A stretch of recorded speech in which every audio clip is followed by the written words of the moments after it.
నమస్కారం. ఎన్ఎక్స్టీజీ న్యూస్ కి స్వాగతం.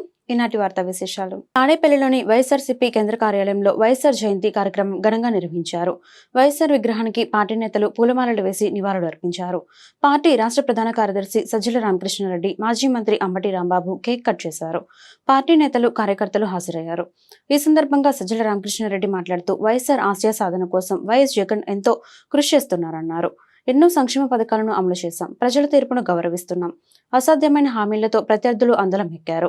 హామీలు ఇచ్చి మోసం చేయటం, ప్రజలను భ్రమలో ఉంచటం వైఎస్ జగన్ కి చేత కాదు. కులం, మతం, ప్రాంతం, రాజకీయాలతో పని లేకుండా జగన్ పరిపాలన చేశారు. విద్యా, వైద్య రంగాల్లో విప్లవాత్మక మార్పులు తెచ్చారు. ఇళ్ల ముంగిటికే జగన్ పరిపాలన తెచ్చారు. అందరం కలిసి ముందుకు సాగుదాం. చంద్రబాబు ప్రభుత్వం ఇచ్చిన హామీలను అమలు చేయకపోతే నిలదీద్దాం. రాష్ట్రానికి, ప్రజలకు ఏ ఇబ్బంది కలిగినా వైఎస్ఆర్సీపీ చూస్తూ ఊరుకోదు. ప్రజల పక్షాన ఎప్పుడూ పోరాటానికి సిద్ధంగా ఉంటుందని చెప్పారు.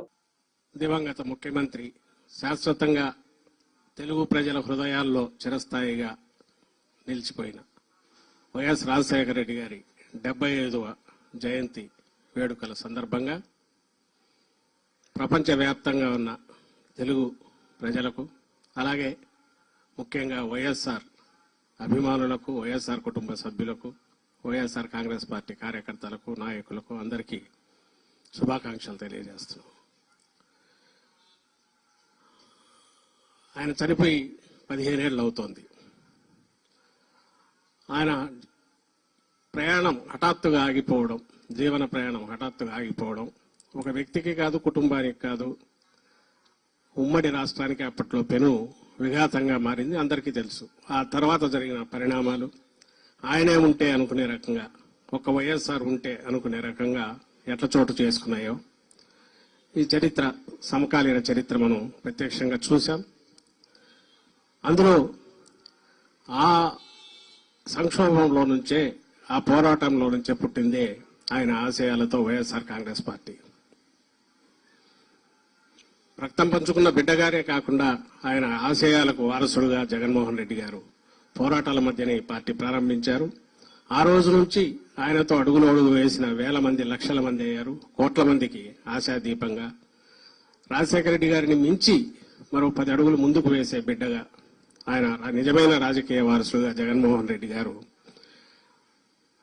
ఈ రాష్ట్రానికి ఏం చేశారో గత 5 ఏళ్లలోనే 20-30 ఏళ్లలో జరగాల్సిన అభివృద్ధిని కానీ, సంక్షేమాన్ని కానీ, ఒక పేద కుటుంబం కేంద్ర బిందువుగా, పేదరికానికి శాశ్వతంగా స్థానం లేకుండా నిర్మూలించే దిశగా ఎవరి కాళ్ల మీద వాళ్ళు నిలబడి, ఏదో ప్రభుత్వం ఇచ్చే పథకాల మీద ఆధారపడకుండా సొంత కాళ్ళగా నిలబడగలిగి వాళ్ళ తలరాత వాళ్ళు రాసుకునే రకంగా ఒక దానికి ప్రారంభించడమే కాకుండా పథకాలు ఆచరణలో కూడా ఆ మేరకు ఫలితాలు కూడా తీసుకొచ్చారు 5 ఏళ్లలో. మాజీ ముఖ్యమంత్రి, దివంగత నేత డాక్టర్ వైఎస్ రాజశేఖర రెడ్డి పాలన దేశానికి ఆదర్శంగా నిలిచిందని గుంటూరు నగర మేయర్ కావటి శివనాగ మనోహర్ నాయుడు పేర్కొన్నారు. ఆయన అమలు చేసిన సంక్షేమ కార్యక్రమాలు నేటికి కొనసాగుతున్నాయని తెలిపారు. గుంటూరు సంపత్ నగర్ నగర మేయర్ క్యాంపు కార్యాలయం వద్ద రాజశేఖర రెడ్డి 75వ జయంతి వేడుకలు సోమవారం ఆడంబరంగా జరిగాయి. ఈ సందర్భంగా మహానేత చిత్రపటానికి మేయర్ పూలమాలలు వేసి ఘనంగా నివాళులర్పించారు.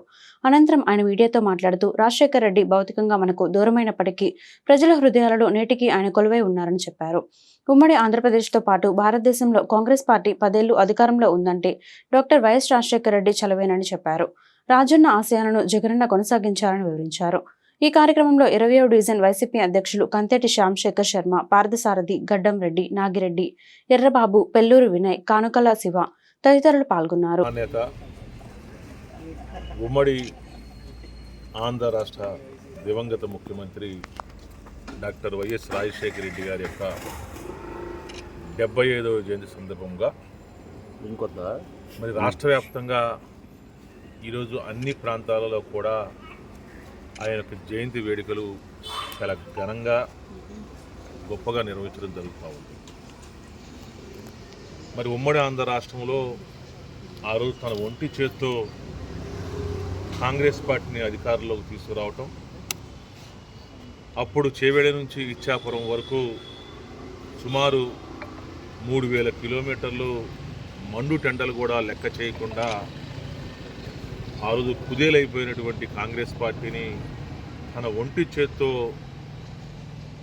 అధికారంలోకి తీసుకురావడంతో పాటు అప్పుడు యూపీఏ ప్రభుత్వాన్ని అధికారంలోకి తీసుకొచ్చడంలో మన్మోహన్ సింగ్ గారిని ప్రధానమంత్రి చేయటంలో ప్రధానమైనటువంటి పాత్ర పోషించినటువంటి వ్యక్తి డాక్టర్ వైఎస్ రాజశేఖర రెడ్డి గారు. మరి దేశంలో ఎక్కడా కూడా ఏ ఒక్క ముఖ్యమంత్రి కూడా ప్రవేశపెట్టైనటువంటి సంక్షేమ పథకాలు అంటే ఆరోగ్యశ్రీ కావచ్చు, ముస్లిం మైనార్టీలకి 4% రిజర్వేషన్ కావచ్చు, మరి ఇల్లు కావచ్చు, అదేవిధంగా పిల్లలు చదువుకోవడానికి విదేశీ విద్యలు కావచ్చు, ఫీజు రీయింబర్స్మెంట్ కావచ్చు, మరి అన్ని రకాలకు సంబంధించినటువంటి వాటిని 108 వీటన్నిటిని కూడా తీసుకురావడంలో విఫలాత్మకమైనటువంటి మరి మార్పులు చేసి ప్రజల యొక్క గుండెల్లో ఒక పదిలమైనటువంటి స్థానాన్ని ఏర్పాటు చేసినటువంటి ముఖ్యమంత్రి డాక్టర్ వైఎస్ రాజశేఖర రెడ్డి గారు.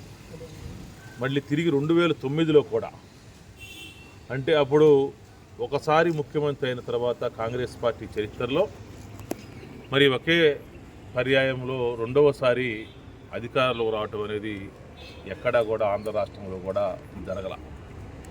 కానీ రాజశేఖర రెడ్డి గారి యొక్క ప్రభుత్వ విధానాలు చూసి, ఆయన యొక్క పరిపాలన చూసి ప్రజలందరూ కూడా తిరిగి మళ్ళీ ఈ రాష్ట్రానికి రాజశేఖర రెడ్డి గారు ముఖ్యమంత్రి అయితే బాగుంటుందని చెప్పేసి ఆ రోజు కాంగ్రెస్ పార్టీని చూడాల, హస్తం గుర్తును చూడాల, సోనియా గాంధీ గారినో లేకపోతే మన్మోహన్ సింగ్ గారినో చూడాల, కేవలం డాక్టర్ రాజశేఖర రెడ్డి గారిని చూసి 2009లో తిరిగి మరికొన్ని రోజుల్లో వినాయక చవితి పండుగ రానున్న నేపథ్యంలో వేడుకలని పర్యావరణ హితంగా చేసుకోవాలని జనసేన అధినేత డిప్యూటీ సీఎం పవన్ కళ్యాణ్ ప్రజలకు పిలుపునిచ్చారు.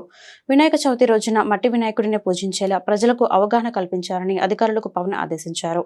పిఠాపురంలో మట్టి వినాయకుడి విగ్రహాలతోనే పూజలు జరిపేలా ఏర్పాటు చేయాలని సూచించారు. మన వేడుకలు ఉత్సవాల్లో పర్యావరణ హిత వస్తువులను వాడటం మేలు. వినాయక చవితి వేడుకల్లో మట్టి గణపతిని పూజిస్తే పర్యావరణానికి ప్రయోజనం కలుగుతుంది.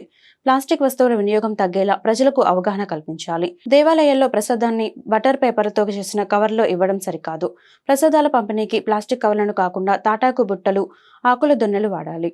ఈ తరహా ప్రయోగం పిఠాపురం ఆలయాల నుంచి మొదలుపెట్టాలి అని అధికారులకు పవన్ కళ్యాణ్ సూచించారు. వైఎస్ రాజశేఖర రెడ్డి ఆశయాలు ఉన్నంతకాలం వైసీపీ పార్టీ ఉంటుందని మాజీ MLA Modugula Venugopal Reddy, party regional coordinator Marri Rajasekhar, జిల్లా అధ్యక్షులు వంతపాటి శేషగిరిరావు తెలిపారు.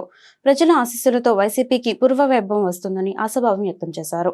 గుంటూరు బృందావన్ గార్డెన్స్ లోని వైసీపీ జిల్లా కార్యాలయంలో మాజీ ముఖ్యమంత్రి దివంగత నేత డాక్టర్ వైఎస్ రాజశేఖర రెడ్డి 75వ జయంతి వేడుకలు ఘనంగా జరిగాయి.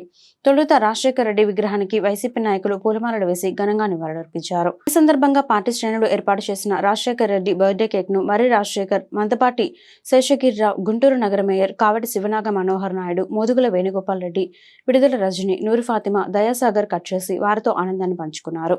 ఈ మేరకు వైసీపీ నాయకులు మీడియాతో మాట్లాడుతూ మహానేత వైఎస్ఆర్ జీవితాన్ని ఆవిష్కరించారు.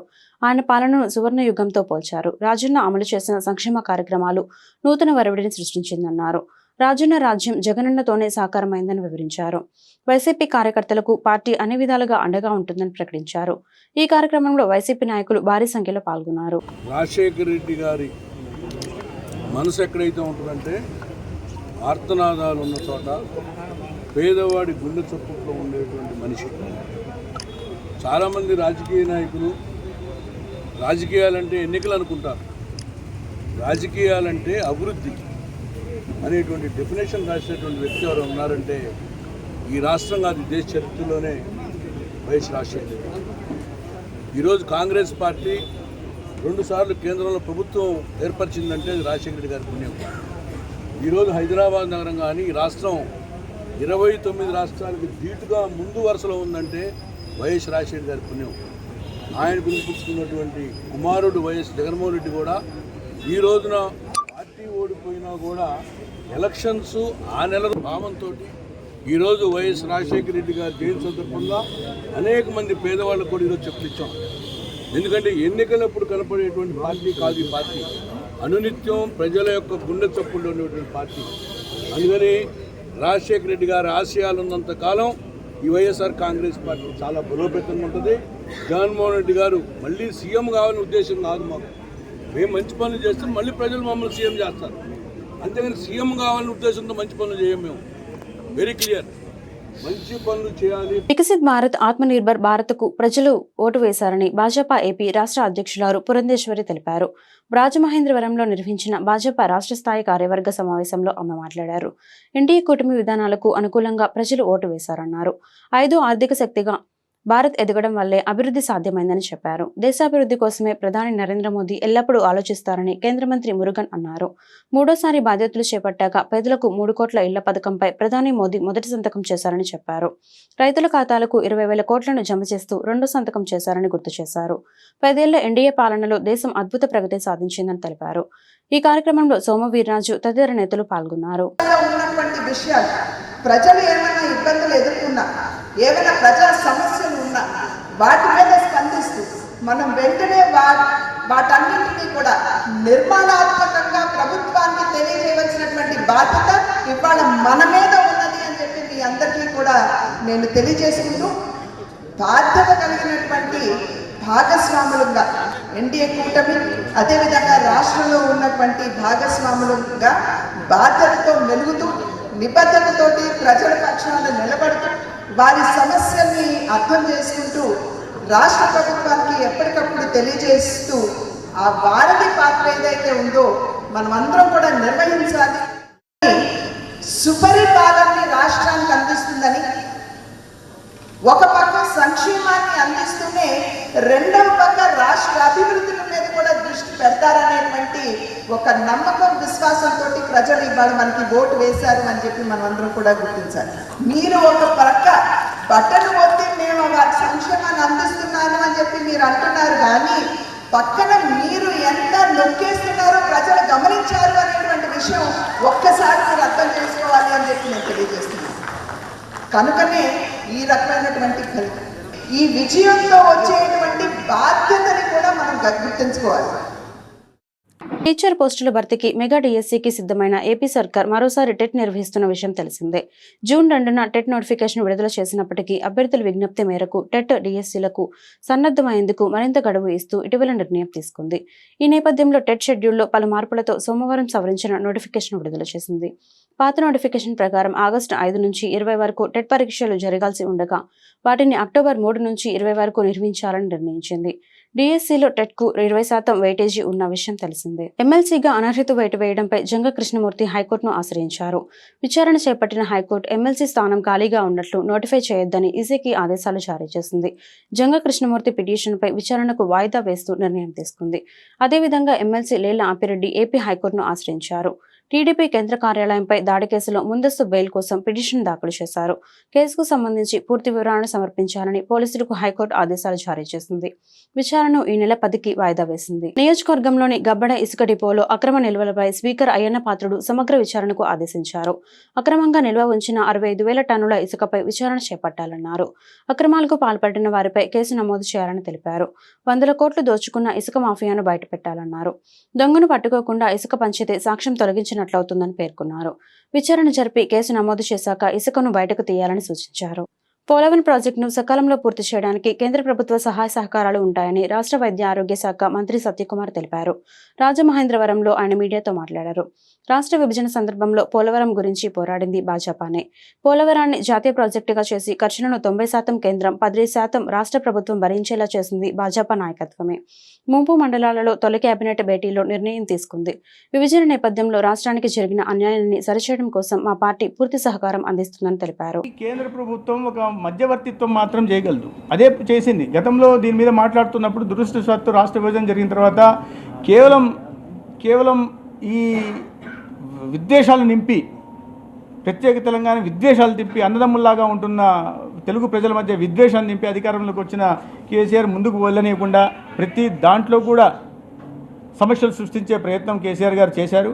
ఆయన మళ్ళీ తర్వాత 5 సంవత్సరాలు ఉండడం, తర్వాత కూడా ఇక్కడ అసలు రాష్ట్ర ప్రయోజనాల గురించి ఏమాత్రం పట్టని జగన్మోహన్ రెడ్డి గారి ప్రభుత్వం ఉండడం, దీనివల్ల ఈ సమస్యలు పదే కేంద్ర ప్రభుత్వం చెప్పినప్పటికీ కూడా, నోటిఫై చేసినప్పటికీ కూడా మీరు ఇద్దరు కూర్చోండి, మాట్లాడుకోండి, సమస్యల పరిష్కారం చేసుకొని ఏదైనా వివాదాలు ఉన్న చోట ఇక్కడ తీసుకొస్తే 9వ షెడ్యూల్ 10వ షెడ్యూల్లో అంశాల మీద చేర్చుకోమని, విభజన చట్టంలో పునర్విభజన చట్టంలో ఉన్న అంశాల మీద చర్చించుకోమని కేంద్రం చెప్పడం జరిగింది. అయినప్పటికీ కూడా స్వార్థపూరిత రాజకీయాలతో దాని నుంచి కూడా రాజకీయ లబ్ధి పొందాలనే ఉద్దేశంతో ఆ సమస్యల్ని తీర్చుకోవడానికి వాళ్ళు ఎక్కడ కూడా కూర్చోకుండా మరిన్ని సమస్యలు సృష్టించే ప్రయత్నం చేశారు. అయితే ఇవాళ చంద్రబాబు నాయుడు గారు ప్రోయాక్టివ్గా ఉండి వాళ్ళ తెలంగాణ ప్రభుత్వానికి రాయడం, తెలంగాణ ముఖ్యమంత్రి కూడా దానికి సానుకూలంగా స్పందించడం ఒక మంచి పరిణామం. అయితే కొన్ని విషయాల్లో వివాదాలు ఉంటాయి. ఆ వివాదాలని సామరస్యపూర్వకంగా పరిష్కరించుకోవడానికి అధికారుల కమిటీని, దాని పరిష్కారం కాని విషయాల్ని మంత్రుల కమిటీకి, అది పరిష్కారం కాకపోతే ముఖ్యమంత్రుల మధ్య చర్చించుకోవడానికి ఉంటుంది. వీటి అన్నిటికి మధ్య కేంద్ర ప్రభుత్వం మధ్యవర్తిగా ఉంటుంది. సాధ్యమైనంత త్వరలో ఈ 9వ షెడ్యూల్ 10వ షెడ్యూల్లో ఉన్న వివాద అంశాలు కూడా పునర్విభజన చట్టంలో ఉన్న వాటి మీద పరిష్కారం లభిస్తుందని నేను గట్టిగా విశ్వసిస్తున్నాను. ఇద్దరు సీఎంల భేటీలో చాలా ప్రశ్నలకు సమాధానాలు రాలేదని, అసలు సమావేశం ఎందుకు ఏర్పాటు చేశారో వివరణ ఇవ్వలేదని మాజీ మంత్రి అంబటి రాంబాబు అన్నారు. సోమవారం ఆయన మీడియా సమావేశంలో మాట్లాడుతూ 5 ఏళ్లు రాష్ట్రాన్ని పాలించిన చంద్రబాబు ఎందుకు హైదరాబాద్ నుంచి పారిపోయి వచ్చారంటూ ప్రశ్నించారు. నాగార్జున సాగర్ కుడి కెనాల్కు నీళ్లు ఇవ్వాలంటే తెలంగాణ అనుమతి కావాలి. నాగార్జున సాగర్, శ్రీశైలం ప్రాజెక్టుల సమస్యలపై ఇద్దరు సీఎంలు ఎందుకు చర్చించలేదు? టీటీడీ బోర్డు ఆదాయంలో వాటా కావాలని తెలంగాణ కోరింది. పోర్టుల్లో కూడా వాటా కావాలని తెలంగాణ అడిగింది. ఇద్దరు సీఎంల భేటీ సారాంశాన్ని రహస్యంగా ఉంచాల్సిన అవసరం ఏముందని, చంద్రబాబు ద్రోహాన్ని చేయబోతున్నారా అని నిలదీశారు. మొన్న చర్చల సందర్భంగా చంద్రబాబు నాయుడు గారు లెటర్ రాస్తే మీరు రండి అని అంటే వాళ్ళు అడిగారంట మాకు దీనిలో వాటా కావాలని. తెలంగాణ ప్రభుత్వం అడిగిందని పత్రికల్లో వస్తుంది, మీడియాలో వస్తుంది. ఒక పత్రిక అయితే నమ్మశక్యం కాకపోవచ్చు, అన్ని పత్రికల్లోనూ, టోటల్గా అన్ని మీడియాలోనూ మాకు వాటా కావాలి అని తెలంగాణ ప్రభుత్వం అడిగింది. ఒకటి. రెండవది, తిరుమల తిరుపతి దేవస్థానం బోర్డులో వాటా కావాలి అడిగింది. బోర్డులో అంటే మెంబర్లు వేయడానికి. సరే, దట్ ఇస్ పొలిటికల్ దేశం. ఆదాయంలో కూడా 48% కావాలి, మీరు 52 తీసుకోండి, మాకు 48 ఇవ్వండి అని అడిగింది అనేటువంటి మాట.